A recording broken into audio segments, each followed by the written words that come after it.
A Less Than Royal Narcissist, Part 33.2, Engagement Analysis. Welcome back, and we continue with the engagement analysis. The interview moves on with regard to discussing how the two met, and it's explained that they met for a drink. Meghan Markle states, very quickly into that we said, what are we doing tomorrow? We should meet.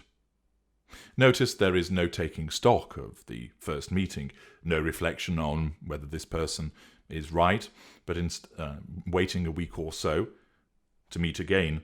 Instead, there is the swift desire to meet the following day. Now, of course, those who don't understand narcissism will think, well, they're just into one another. That's really nice that they like one another in that way. But of course, that's a danger sign. We, as narcissists, need to assert control over those that are identified as potential intimate partner primary sources, whether in an unaware fashion by the unaware narcissist or consciously in a calculated manner by aware narcissist, want to do so as quickly as possible. We don't want to miss out on the prize, the individual that is going to cater to the prime aims of control, fuel, character traits, and residual benefits. And therefore, the narcissist will take those steps for the purposes of asserting control as quickly as possible. The victim, blinded by emotional thinking, just thinks this person's really into me, and wow, they're really great, because of course the narcissist will be flattering, complimenting, mirroring all of the standard manipulations that we utilize to draw that person in. The narcissist is being governed by infatuation, caused by the narcissism to cause the narcissist to believe that this person, because they're painted white, is the best thing since sliced bread, the one. And therefore this viewpoint caused by the narcissism is done to ensure that the narcissist pursues the victim with unsavory haste. External observers may well notice this, and indeed you'll recall about William talking to Harry about perhaps slowing things down, making sure that he takes stock of things. William may not have realised that his brother was being ensnared by a narcissist. He probably did not, but he did recognise that there was something that was untoward going on, that it was moving too quickly, and that could be problematic. And because he cares about his brother, he wanted to ensure that his brother was making the right decision. Prince Harry confirms it was write diaries and find out how this is going to work. Now, of course, Harry is a particularly high-profile individual. Meghan Markle at that point less the case. And high-profile people have existing commitments like anybody else does. So even Joe and June Ordinary would be thinking about, well, yes, let's have another date. But where it's a healthy dynamic, it's not the next day. You would leave it, get in touch in a couple of days' time, or at least the following day out of courtesy to say, I really enjoyed last night. Perhaps we might meet up at the weekend. I'll give you a call later in the week if that's okay. And the individual responds by going, yes, I'd like that, thank you. Those healthy individuals, there's boundary recognition. They don't consciously think about it, they just do it. There's no need to control the other person, because neither are a narcissist. But here, the narcissist needs to assert control as quickly as possible. And therefore, there is the necessity of let's meet again. And this whole point about getting diaries out and how this is going to work demonstrates that Harry is suffering from his emotional thinking as a consequence of his addiction to the narcissist, and that Meghan Markle, as an unaware narcissist, is asserting control over him through immediately looking to schedule to meet again at a very early stage. Harry then talks about seeing her at first and thinking, I really need to up my game. And that's indicative of the view that he has as the empathic position of, wow, look what I've got here. And of course, Meghan Markle is not an unattractive lady physically, but Harry clearly thinks that she's a bit above his league. But remember, this is a prince of the realm, but it shows a degree of honesty on his part that he thought in such terms. Note then that Meghan Markle starts with, I think for both of us. It is common for a narcissist to speak for and on behalf of the other person. This evidences a sense of entitlement, the assertion of control, seeing the person as an extension of self. a lack of emotional empathy, and poor boundary recognition. She states, "For both of us, it was a really authentic and organic way to get to know one another." She also references again that she didn't know about him, this time saying that she didn't know about him from tabloids and news reports. Yet, in another interview, she claims that there are no tabloids in the United States. Which one is it? But this doesn't sit with the fact that she will have known about him, as I explained earlier on. And again, there's contradiction evidenced on two fronts and compartmentalisation. Prince Harry explains that they only had 2 dates and then were taking that huge leap of going on holiday together.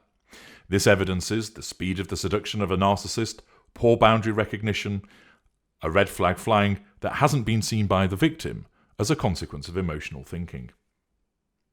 Prince Harry further states, "It was absolutely amazing to get to know her as quickly as I did." Again, there's reference to speed, the whirlwind nature of the seduction, which evidences the speed of seduction and the fact that once again Harry is being blinded at that juncture by his emotional thinking. He can't see that it's happening too fast. He can't see that actually it's not particularly sensible to go away on holiday with an individual just after 2 dates. Ordinarily, in a healthy relationship, people would wait far longer for the purposes of ensuring that they got to know one another over a period of time. And although reference is made to it being really authentic and organic, it isn't. How can it be authentic when you've had 2 dates and then you're immediately going on holiday together? There'll be those of you listening who will have experienced a similar whirlwind approach to the way that you were seduced, that you moved in very quickly with the person who turned out to be a narcissist, that you got married quickly, that you went on a holiday very early, that you lent them money and so forth. Of course, as an unaware narcissist, Meghan Markle believes that it's authentic. She believes that it's organic because her narcissism makes her believe that to cause her to act to assert control over Harry. But it isn't, because viewed objectively, how can it be? 2 dates and then going on holiday.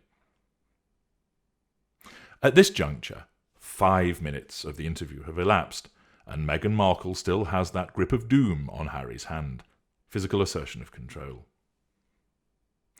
The interviewer asks how hard it was to keep the long-distance relationship going. Meghan Markle explains, "It was a choice very early on.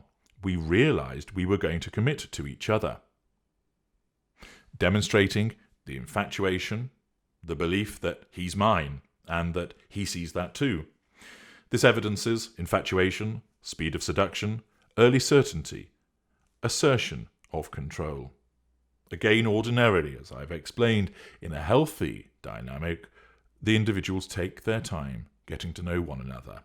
But in the narcissistic dynamic, it is usually the case that the narcissist, in order to assert control over this prize that is going to cater to the prime aims in the most effective way possible, to get hold of that individual as quickly as possible. And the victim, misled by their own emotional thinking, powering the addiction which wants to be fed, the addiction to the narcissist, causes them to fail to realise that this is moving at an unhealthy pace. They believe, this person is the perfect person for me. They are my soulmate. There is a connection. They were meant to be together, and they're blinded to what is going on by their own emotional thinking and the manipulative behaviours of the narcissist. And we see more of that later in the interview. Meghan Markle is asked about how much of a sense that she had about the enormity of what she was getting into. She explains, "I did not have any understanding of what it would be like. I don't think either of us did. We both said," whilst she wouldn't know the complete in and outs of being in the royal family, that is fair enough. The fame of the royal family, her interest in Diana is claimed by her childhood friend, and that her fact that she was described as always fascinated by the royal family demonstrates that she knew plenty about them, and to state that she didn't have any understanding of what it would be like is clearly wrong. Again, this is evidence of contradiction, compartmentalisation, a facade of naivety, seeing others as an extension of self, and no boundary recognition. At 7 minutes and 45 seconds into the interview, the camera drops down noticeably, and focuses on the continued hand gripping. Yes, the grip of doom has continued now for 7 minutes and 45 seconds.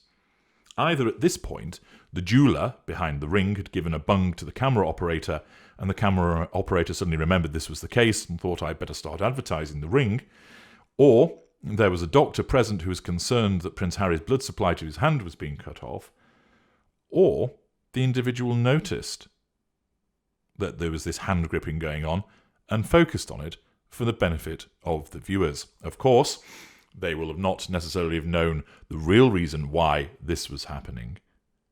The fact is this: the individual clearly saw that this was excessive, but won't have known what the reason was behind it. A question is asked about the media scrutiny centred around Meghan Markle's ethnicity, and she responds by saying, "Of course it is disheartening. Pity play. You know, it's a shame that it's the climate in this world to focus that much on a matter that would be discriminatory in that sense. You know, at the end of the day, you know, I'm just proud of who I am and where I come from, and we have never put any focus on that, and we have just focused on who we are as a couple." Now, of course, this is despite referring to herself as Caucasian on her curriculum vitae, her resume, making a public statement, as the interviewer has just stated, about the matter. And, as we know, she has utilised race for the purpose of assertion of control and made it an issue when it suits her, which, of course, is all part and parcel of the behaviour of the narcissist and exhibits contradiction, the chameleon-like behaviour of the narcissist, switching from one position to another, barely batting an eyelid, facade management, hypocrisy, and the assertion of control. Prince Harry states, "The fact that I fell in love with Meghan so incredibly quickly," note speed again, "was sort of confirmation to me that everything, all the stars were aligned, everything was perfect." This shows the starstruck behaviour of the victim, who believes that everything is perfect, everything is set up for this to be a magnificent and wonderful union, that the speed at which it is happening is ignored, that any early tells of possessiveness, of ownership, of assertion of control are not picked up upon. Prince Harry probably doesn't know about narcissism, and what the number of red flags that were flying, he failed to take notice, and this comment encapsulates the fact that his emotional thinking is so high because he's spending so much time with her, thinking about her, communicating with her, etc., that he is oblivious to what is actually going on. At this juncture, Meghan Markle is staring at him, drinking in the fuel, and the expression on her face is not dissimilar to that of a lion watching its prey with a sense of gotcha. The narcissism is making itself evident. But of course, those who are unfamiliar with narcissism would just see it as the doting gaze of somebody in love. It is not. She, of course, believes that she's in love because the narcissism causes her to believe that as part of making her act in the way that she is to control Harry. But, viewed through the prism of narcissism, what we see is the assertion of control through that gaze. Prince Harry states that she'll be incredibly good at the job, part of it, i.e. the role, and that she'll be able to deal with everything that comes with it. Well, we all know how that turned out, didn't we? And that demonstrates a lack of accountability, essentially through later shirking duty. Harry talks about the fact that she'll be incredibly good at the job part of joining the royal family. He, driven by his emotional thinking, sees her in a good light and believes that that's what she'll do, and that she'll be able to deal with everything that comes with it. He, of course, is placing her on a pedestal, not because he's a narcissist, but because of his own emotional thinking. And, of course, as events have transpired, we've seen that she's not been able to deal with everything that comes with it, because whilst, indeed, some media coverage has been unfair and ridiculous, a lot of it has been fair observation also. But even beyond that, if, as she stated, we don't look at the media reports, which is patently incorrect, the fact is she's not been able to handle the other job parts of it because they decided that they didn't want to be part of being senior members of the royal family anymore, exhibiting a sense of entitlement, and of course the subsequent assertion of control through withdrawal to first Canada and then the United States. This ends section 33.2. Join me for more revelations and analysis in part 33.3.